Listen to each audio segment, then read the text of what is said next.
وہ زندہ ہیں، اپنے رب کے پاس رزق پا رہے ہیں۔ یہ آیت آپ نے بہت دفعہ سنی ہوگی، لیکن یہ دیکھیں اس طرح دورہ قرآن کرنے سے ہمیں وہ ساری باتیں پتہ چلتی ہیں جو کہ ہم نے کہیں نہ کہیں سے سن رکھی ہوتی ہیں، اور پھر یہ بھی پتہ چلتا ہے کہ یہ کب کس موقع پہ یہ آیت نازل ہوئی۔ اب یہ آیت بہت سے لوگوں کو آتی ہوگی، لیکن یہ نہیں پتا ہوگا کہ یہ جنگ خندق میں جب 70 مسلمان شہید ہوئے، حضرت حمزہ کی ایک بہت ہی دردناک قسم کی شہادت ہوئی، تو ایسے موقع پہ اللہ تعالیٰ نے یہ آیت نازل فرمائی تھی۔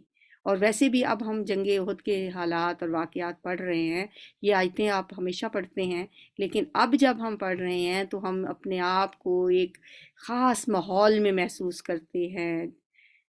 مدینے کا ماحول ہے، 3 ہجری ہے، بدر میں مسلمان فتح یاب ہو چکے ہیں، اس کے بعد 3 ہجری میں دوبارہ جنگ ہوتی ہے جس میں مسلمانوں سے کچھ غلطیاں سرزد ہو جاتی ہیں، کچھ منافقین ان کو چھوڑ کے چلے جاتے ہیں، تعداد کم ہو جاتی ہے، کچھ ان سے اپنی کوتاہیاں ہوتی ہیں جس کی وجہ سے انہیں نقصان پہنچتا ہے، مسلمان زخم پہ زخم کھائے ہوئے ہیں، غمگین بھی ہیں، اور اللہ تعالیٰ انہیں سمجھا رہے ہیں۔ تو یہ آیتیں جیسے اب سمجھ کے پڑھنے میں آپ کو لطف آتا ہوگا، ویسے تو ہم سال ہر سال سے قرآن جب رمضان آتا ہے تو 2 پارے پڑھ لیے، 3 پڑھ لیے، رٹے لگا لگا کے ہم اس کو آگے گزرتے جاتے ہیں، لیکن اس طرح پڑھنے میں، اللہ کے کلام کو سمجھنے میں انسان کو جو اللہ کے ساتھ ایک معرفت اور ایک تعلق بھی قائم ہوتا ہے، اللہ اپنے بندوں سے کس قدر محبت کرنے والا ہے، اور اللہ تعالیٰ اپنے بندوں سے کیسے مخاطب ہوتا ہے۔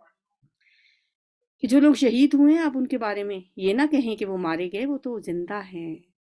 ایک جگہ پہ یہ بھی ہے کہ تم ان کی زندگی کا شعور نہیں رکھتے۔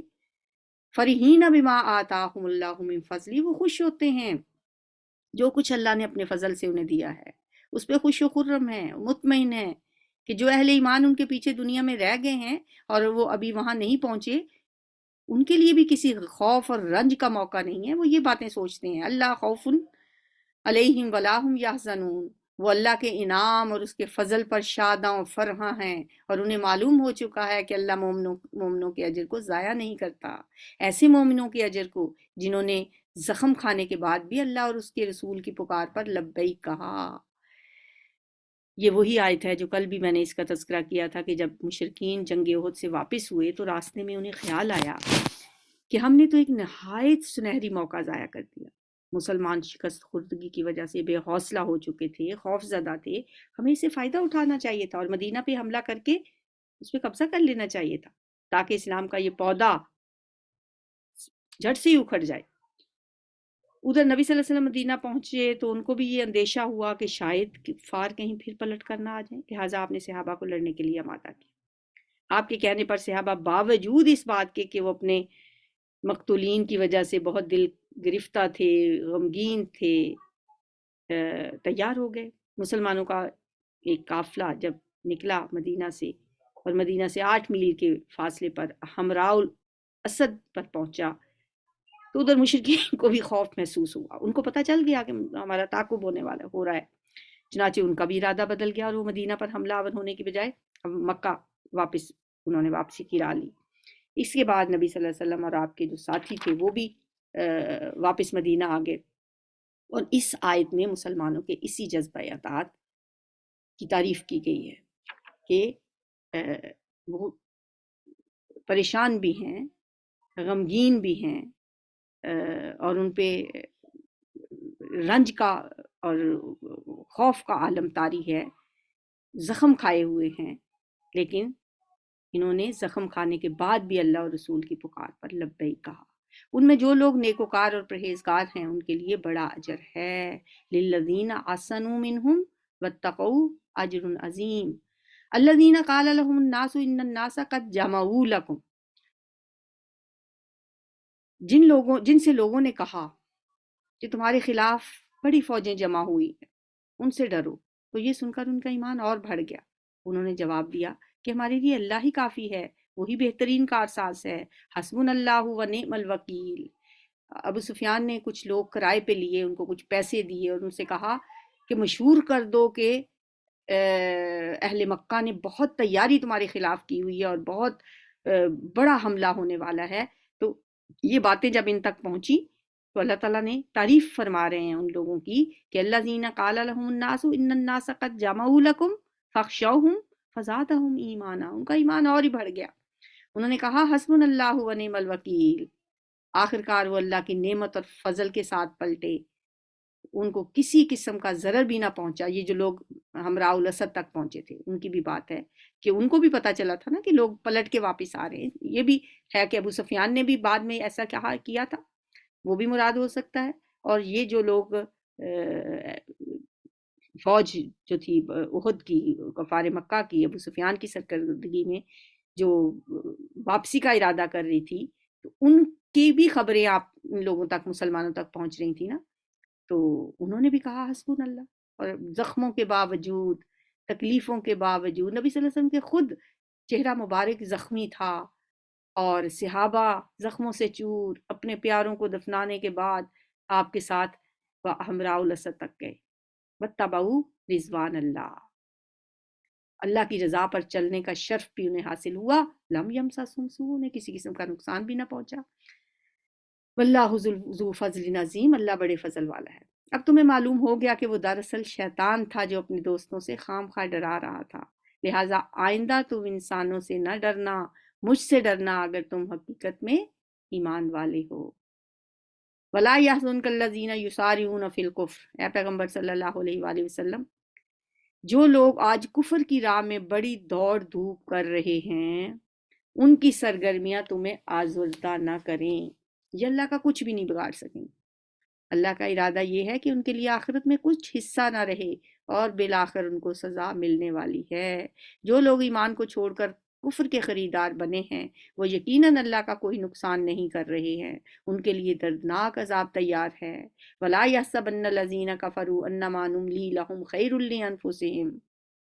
یہ ڈھیل جو ہم انہیں دے رہے ہیں، اس کو یہ کافر اپنے حق میں بہتری نہ سمجھیں. ہم تو انہیں اس لیے ڈھیل دے رہے ہیں کہ یہ خوب گناہ کا بوجھ سمیٹ لیں، پھر ان کے لیے سخت ذلیل کرنے والی سزا ہے. ما کان اللہ لیذر المؤمنین علی ما انتم علیہ حتی یمیز الخبیث من الطیب. اللہ مومنوں کو اس حالت میں ہرگز نہ رہنے دے گا جس میں تم لوگ اس وقت پائے جاتے ہو. یعنی کچھ منافق ہیں، کچھ مومن ہیں، کسی کے دل میں کچھ ہے، وہ اس حال میں نہیں رہنے دے گا. وہ پاک لوگوں کو ناپاک لوگوں سے الگ کر کے رہے گا. مگر اللہ کا یہ طریقہ نہیں ہے کہ تم لوگوں کو غیب پر مطلع کر دے.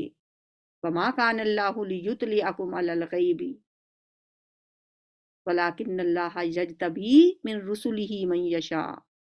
غیب کی باتیں بتانے کے لیے تو وہ اپنے رسولوں میں سے جس کو چاہتا ہے منتخب کر لیتا ہے. لہٰذا امور غیب کے بارے میں اللہ اور اس کے رسولوں پر ایمان رکھو. اگر تم ایمان اور تقوی کی روش پر چلو گے تو تمہیں بڑا اجر ملے گا. جن لوگوں کو اللہ نے اپنے فضل سے نوازا ہے اور پھر وہ بخل سے کام لیتے ہیں، وہ اس خیال میں نہ رہیں کہ یہ بخیلی ان کے لیے اچھی ہے. پیسے والے سن لیں، دولت والے سن لیں. وَلَا يَحْسَبَنَّ الَّذِينَ يَبْخَلُونَ بِمَا آتَاهُمُ اللَّهُ مِنْ فَضْلِهِ وَلَا يَحْسَبَنَّ الَّذِينَ يَبْخَلُونَ بِمَا آتَاهُمُ اللَّهُ مِنْ فَضْلِهِ هُوَ خَيْرٌ لَهُمْ. اللہ کا فضل جن کو ملا ہوا ہے پھر وہ بخل سے کام لیتے ہیں، وہ اس خیال میں نہ رہیں کہ یہ بخیلی ان کے لیے اچھی ہے. نہیں، یہ ان کے حق میں نہایت بری ہے. جو کچھ وہ اپنی کنجوسی سے جمع کر رہے ہیں وہی قیامت کے روز ان کے گلے کا طوق بن جائے گا. قیامت کے دن حدیث میں آتا ہے کہ وہ دولت جو ہم جمع کرتے رہتے ہیں، اللہ کے راستے میں خرچ نہیں کرتے، پھر تو ظاہر ہے خرچ کرنے کے لیے ہمیں ایک نصاب بتا دیا گیا نا، زکوٰۃ جو لازماً ہم نے نکالنی ہے. ان کا وہ مال و دولت قیامت کے دن ایک سانپ کی شکل میں ہوگا اور ان کے گلے کا طوق بن جائے گا، اور اس کے کہے گا کہ میں ہوں تمہارا خزانہ. سَيُطَوَّقُونَ مَا بَخِلُوا بِهِ يَوْمَ الْقِيَامَةِ. ہر زکوٰۃ تو ایک جگہ ہے، لیکن اللہ نے جن کو زیادہ دیا ہے ان کو اپنے ارد گرد اپنے عزیز رشتہ دار، اپنے ہمسائے، دوست احباب کو بھی دیکھنا چاہیے. ہمارے سامنے لوگ تنگ دستی کی زندگی گزار رہے ہیں، پائی پائی کو ترس رہے ہوتے ہیں، ان کی بیسک نیڈز پوری نہیں ہو رہی ہوتی، ان کے کھانے کے لیے وہ بہت مشکل سے اپنے بچوں کو 2 وقت کی روٹی کھلا رہے ہوتے ہیں، اور ہم 20-20 ہزار کے سوٹ خرید رہے ہوتے ہیں. تو یہ بھی پوچھا جائے گا. یوں ہی نہیں چھوڑ دے گا اللہ تعالیٰ. کیا سمجھتے ہو کہ جنت میں یوں ہی داخل کر دیے جاؤ گے؟ کیا اللہ نے اگر کچھ لوگوں کو قسمہ پرسی کی حالت میں رکھا ہے اور کچھ لوگوں کو دولت کے انبار لگا دیے ہیں، یہ کیا ہے؟ یہ بہت بڑا ٹیسٹ ہے، یہ زندگی کے پرچے ہیں جو ہم نے سالو کرنے ہیں۔ میں سمجھتی ہوں کہ غریبی والا جو پرچہ ہے نا وہ تو پھر آسان ہے، انسان جیسے تیسے گزار ہی لے گا، لیکن جو امارت والا ٹیسٹ ہے نا یہ بڑا مشکل ہے۔ نبی صلی اللہ علیہ وسلم نے فرمایا میں اپنی امت کے لیے فقر سے نہیں ڈرتا کہ یہ غریب ہو جائیں گے، مجھے ڈر یہ ہے کہ ان پہ دنیا دراز کر دی جائے گی، دولت کے ڈھیر لگا دیے جائیں گے، اور پھر جب جو دولت کے ڈھیر جب لگتے ہیں نا پھر بگڑتے دیر نہیں لگتی۔ اپنے اپنے دولت مندوں کے بارے میں دیکھ لیں کہ وہ کدھر کو جا رہے ہیں، وہ کیسے، کہ وہ ایک پہلا خیال جو شیطان ان کے دلوں میں ڈالتا ہے نا وہ یہ ڈالتا ہے ہماری محنت ہے، وہ فلاں کو دیکھیں وہ سست ہے، وہ کرتا کچھ نہیں، ہم اپنی محنت سے کماتے ہیں، راتوں کو جاگتے ہیں، ہم کماتے ہیں۔ بھئی بہت سے لوگ ہیں جو راتوں کو جاگتے ہیں لیکن اللہ تعالیٰ نے انہیں مال و دولت سے نہیں نوازا ہوا، اس لیے کہ یہ اللہ کی دین ہے۔ کل ہم نے پڑھا کہ یہ تو دنوں کا ہیر پھیر ہے، نداولھا بین الناس، ہم اسے دنوں میں لوگوں میں پھراتے ہیں۔ کبھی کسی نے امارت والا ٹیسٹ دیا ہے تو کبھی غربت والا ٹیسٹ بھی، اس کا نہیں تو اس کی اولاد میں سے کسی کا آ جاتا ہے۔ اللہ تعالیٰ ہمیں ان آزمائشوں میں سے سرخرو کر کے نکالے، کیونکہ قیامت کے دن ابن آدم میدان محشر سے قدم اٹھا نہیں سکے گا جب تک وہ ان سوالوں کے جواب نہ دے دے کہ دولت کمائی کہاں سے اور پھر خرچ کہاں پہ کی، زندگی کیسے گزاری، جوانی کن کاموں میں لگائی، یہ سب سوال ہونے ہیں۔ وَلِلَّهِ مِيرَاثُ السَّمَاوَاتِ وَالْأَرْضِ، اللہ زمین و آسمان کی میراث کا مالک ہے، اسی کا ہے سب کچھ، وہ دیتا ہے جس کو دینا ہے، وہ چھین لیتا ہے جس سے چھیننا ہے۔ وَاللَّهُ بِمَا تَعْمَلُونَ خَبِيرٌ، اور تم جو کچھ کر رہے ہو اللہ اس سے باخبر ہے۔ اللہ نے ان لوگوں کا قول سنا جو کہتے ہیں کہ اللہ فقیر ہے اور ہم غنی ہیں، استغفر اللہ، یہ یہود کہتے تھے۔ ان کی یہ باتیں بھی ہم لکھ لیں گے، اور اس سے پہلے جو وہ پیغمبروں کو ناحق قتل کرتے رہے وہ بھی ان کے اعمال میں ثبت ہے۔ جب یہ آیت آئی نا کہ من یقرض اللہ قرضا حسنا، تو یہودیوں نے کہا کہ کیا اللہ غریب ہو گیا ہے جو لوگوں سے قرض مانگ رہے۔ جب فیصلے کا وقت آئے گا اس وقت ہم ان سے کہیں گے کہ لو اب عذاب جہنم کا مزہ چکھو، یہ تمہارے اپنے ہاتھوں کی کمائی ہے، اللہ اپنے بندوں کے لیے ظالم نہیں ہے۔ جو لوگ کہتے ہیں کہ اللہ نے ہمیں ہدایت کر دی ہے کہ ہم کسی کو رسول نہ مانیں جب تک وہ ہمارے سامنے ایسی قربانی نہ کرے جسے غیب سے آ کر آگ کھا لے، اسے کہو تمہارے پاس مجھ سے پہلے بہت سے رسول آ چکے ہیں جو بہت سی روشن نشانیاں لائے تھے، اور وہ نشانی بھی لائے تھے جس کا ذکر تم کرتے ہو۔ یہودی کیا کہا کرتے تھے کہ ہم نہیں مانیں گے آپ کو اس وقت تک جب تک کہ آپ یہ معجزہ نہیں دکھاتے کہ آپ جو قربانی اللہ کے حضور پیش کریں وہ آسمان سے آگ آئے اور اس کو کھا جائے۔ پہلے ہوتا تھا ایسے، حضرت آدم علیہ السلام کے 2 بیٹوں کے بارے میں جو قربانی کا ہم نے پڑھا تو وہ ایسے ہی تھا نا، اس وقت یہی ہوتا تھا کہ جس کی قربانی قبول ہو گئی اللہ آسمان سے آگ آتی اور اس کو جلا کے راکھ کر دیتی، تو پتہ چل جاتا اس کی قربانی قبول ہو گئی۔ تو ایسے معجزات تو انبیاء تمہیں دکھاتے رہے ہیں، بہت سی روشن نشانیاں لے کر آئے تھے، اور وہ نشانی بھی لائے تھے جس کا ذکر تم کرتے ہو۔ پھر اگر ایمان لانے کے لیے یہ شرط پیش کرنے میں تم سچے ہو تو ان رسولوں کو تم نے کیوں قتل کیا؟ اب اے نبی صلی اللہ علیہ وسلم اگر یہ لوگ تمہیں جھٹلاتے ہیں تو بہت سے رسول آپ سے پہلے جھٹلائے جا چکے ہیں جو کھلی کھلی نشانی اور صحیفے اور روشن بخشنے والی کتابیں لائے تھے۔ آخرکار ہر شخص کو مرنا ہے اور تم سب اپنے اپنے پورے اجر قیامت کے روز پانے والے ہو۔ کامیاب دراصل وہ ہے جو وہاں دوزخ کی آگ سے بچ جائے اور جنت میں داخل کر دیا جائے۔ فمن زحزح عن النار وادخل الجنت فقد فاز، یہ ہے اللہ کے نزدیک کرائٹیریا کامیابی کا۔ ہم نے کیا کرائٹیریاز بنائے ہوئے، ہمارے ہاں کیا معیار ہیں کامیابی؟ بس ہماری تان ٹوٹتی ہے دولت پہ آ کے، جس کے پاس ڈھیروں دولت ہے وہ کامیاب ہے۔ ہم نے مطلب پوری پوری زندگیاں ہم اپنے بچوں کے ساتھ کھپتے ہیں صرف یہ دنیاوی ڈگریاں اور دنیاوی تعلیم اور دنیاوی کامیابی حاصل کرنے کے لیے۔ بس کامیاب وہ اس کا بچہ ہے جس نے بڑا سا گھر بنا لیا، اچھی سی جاب لے لی، بس وہ کامیاب ہے۔ اللہ نے کامیابی کا کیا معیار بنایا؟ اس آیت کو لکھ لیں دلوں پہ، فمن زحزح عن النار وادخل الجنت فقد فاز، کامیابی اس کی ہے جس نے اپنے آپ کو جنت کا حقدار بنا لیا، دوزخ سے اپنے آپ کو بچا لیا۔ ہر روز سوچا کریں کہ آج کے دن میں نے جنت کی طرف کتنے قدم بڑھائے اور دوزخ سے کتنی دوری کی، جنت میں جانے والے کتنے کام کیے اور دوزخ سے آگ سے بچنے والے، دوزخ کی آگ سے بچنے والے میں نے کتنے کام کیے۔ رہی یہ دنیا، یہ تو ایک متاع الغرور ہے، یہ تو دھوکے کا سامان ہے، یہ تو فریب نظر ہے۔ لَتُبْلَوُنَّ فِي أَمْوَالِكُمْ وَأَنفُسِكُمْ، مسلمانوں تمہیں مال اور جان دونوں کی آزمائشیں پیش آ کر رہیں گی، اور تم اہل کتاب اور مشرکین سے بہت سی تکلیف دہ باتیں سنو گے۔ اگر ان سب حالات میں تم صبر اور تقوی کی روش پر قائم رہو تو یہ بڑے حوصلے کا کام ہے۔ ان اہل کتاب کو وہ عہد بھی یاد دلاؤ جو اللہ نے ان سے لیا تھا کہ تمہیں کتاب کی تعلیمات کو لوگوں میں پھیلانا ہوگا، انہیں پوشیدہ نہیں رکھنا ہوگا، مگر انہوں نے کتاب کو پس پش ڈال دیا اور تھوڑی قیمت پر اسے بیچ دیا۔ کتنا برا کاروبار ہے جو یہ کر رہے ہیں۔ تم ان لوگوں کو عذاب سے محفوظ نہ سمجھو جو اپنے کرتوتوں پر خوش ہیں اور چاہتے ہیں کہ ایسے کاموں کی تعریف انہیں حاصل ہو جو فی الواقع انہوں نے کیے ہی نہیں۔ حقیقت میں ان کے لیے دردناک سزا تیار ہے۔ وَلَهُمْ عَذَابٌ عَلِيمٌ وَلِلَّهِ مُلْكُ السَّمَاوَاتِ وَالْأَرْضِ وَاللَّهُ عَلَى كُلِّ شَيْءٍ قدیر۔ زمین و آسمان کا مالک اللہ ہے اور اس کی قدرت سب پر حاوی ہے۔ اللہ علی کل شیء قدیر۔ اب سورہ آل عمران کی وہ آخری آیات آ رہی ہیں، یہ پورا آخری رکوع ہے، بہت اہمیت کا حامل ہے، بہت فضیلت والا ہے۔ نبی صلی اللہ علیہ وآلہ وسلم ہر روز جب صبح آپ اٹھتے، جاگنے کے بھی کچھ اذکار ہوتے ہیں نا، جاگتے ہیں جب ہم آنکھ کھولتے ہیں ہم کیا کرتے ہیں؟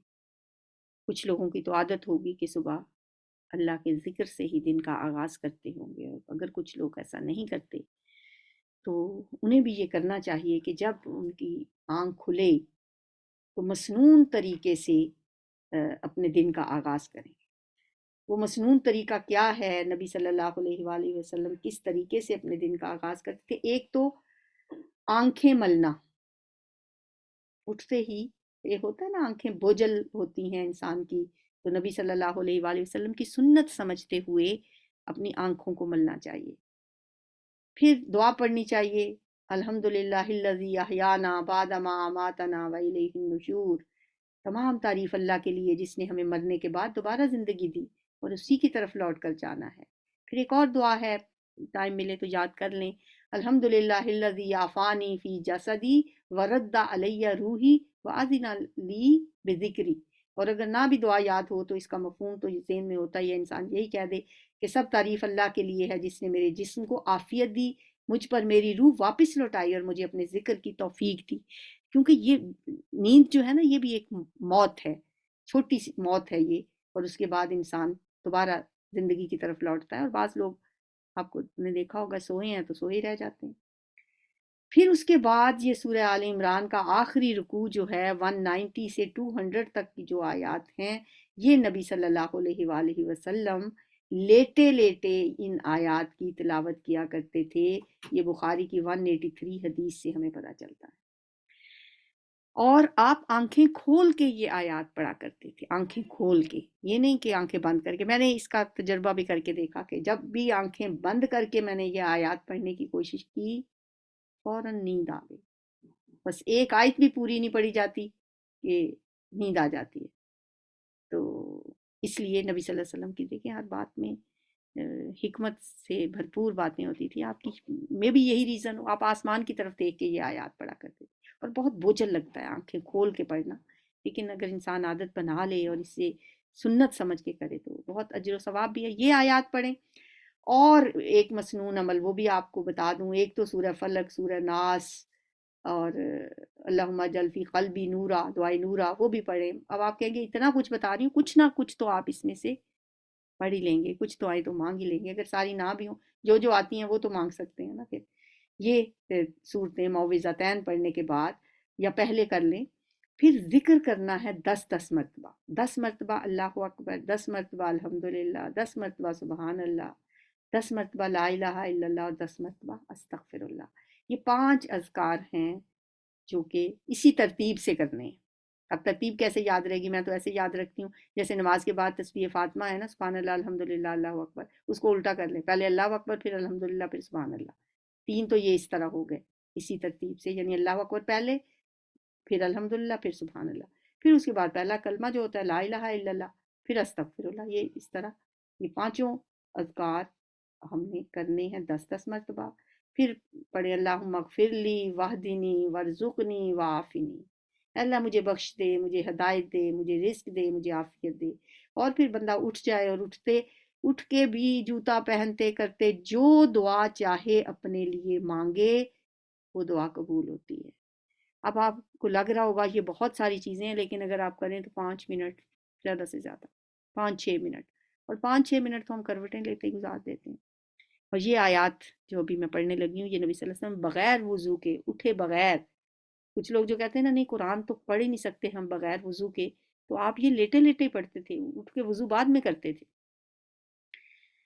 اب یہ تصور کریں کہ نبی صلی اللہ علیہ وآلہ وسلم مدینے میں ہیں اور آپ صلی اللہ علیہ وآلہ وسلم سو کے اٹھے ہیں، آپ لیٹے ہوئے ہیں، آپ ابھی آسمان کی طرف دیکھ رہے ہیں، ابھی آپ اپنے بستر سے باہر نہیں آئے، آپ یہ آیات پڑھ رہے ہیں، ان فی خلق السماوات والارض واختلاف اللیل والنہار لآیات لأولی الالباب، اللہ کا کلام، اللہ کا رسول تلاوت کر رہا ہے، زمین و آسمان کی پیدائش میں اور رات دن کے باری باری سے آنے میں ان عقل مند لوگوں کے لیے بہت نشانیاں ہیں۔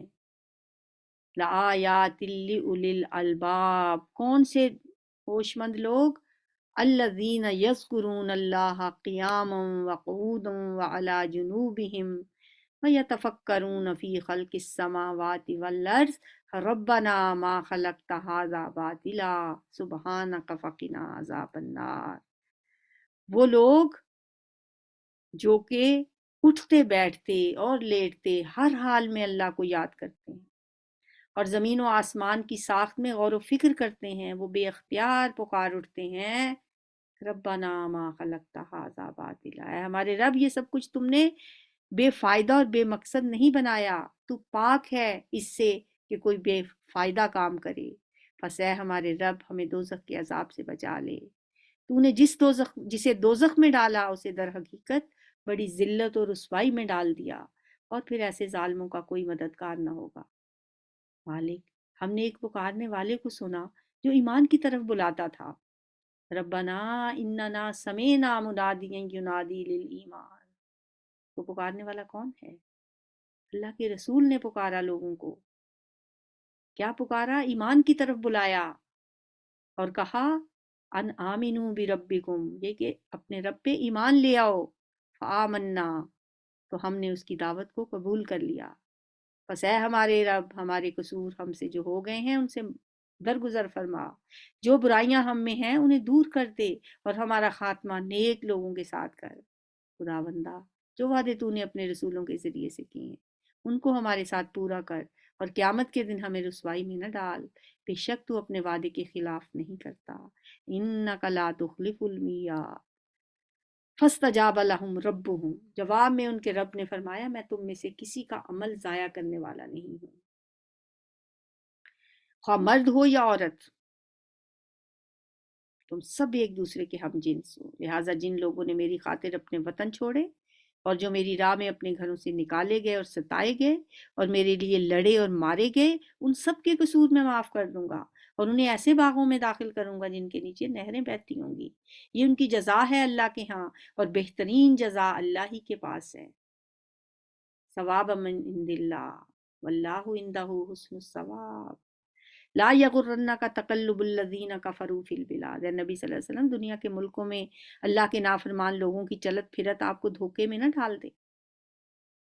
ہم یہ سوچتے ہیں نا کہ لوگ اللہ کو نہیں مانتے، لوگ اللہ کے ساتھ اللہ کی نافرمانی کرتے ہیں، ویسٹ میں اتنی ولگیرٹی ہے، اتنی عریانی ہے، فحاشی ہے، پھر بھی اللہ نے انہیں سب کچھ دے رکھا ہے، پھر بھی ان کے پاس اتنا کچھ ہے۔ کہر تو یہ ہے کہ کافر کو ملے حور و قصور اور بیچارے مسلمان سے فقط وعدہ ہی حور، ہم تو بس حوروں کے وعدے پہ بیٹھے ہوئے، ساری دنیا کی نعمتیں تو ان کو مل گئی،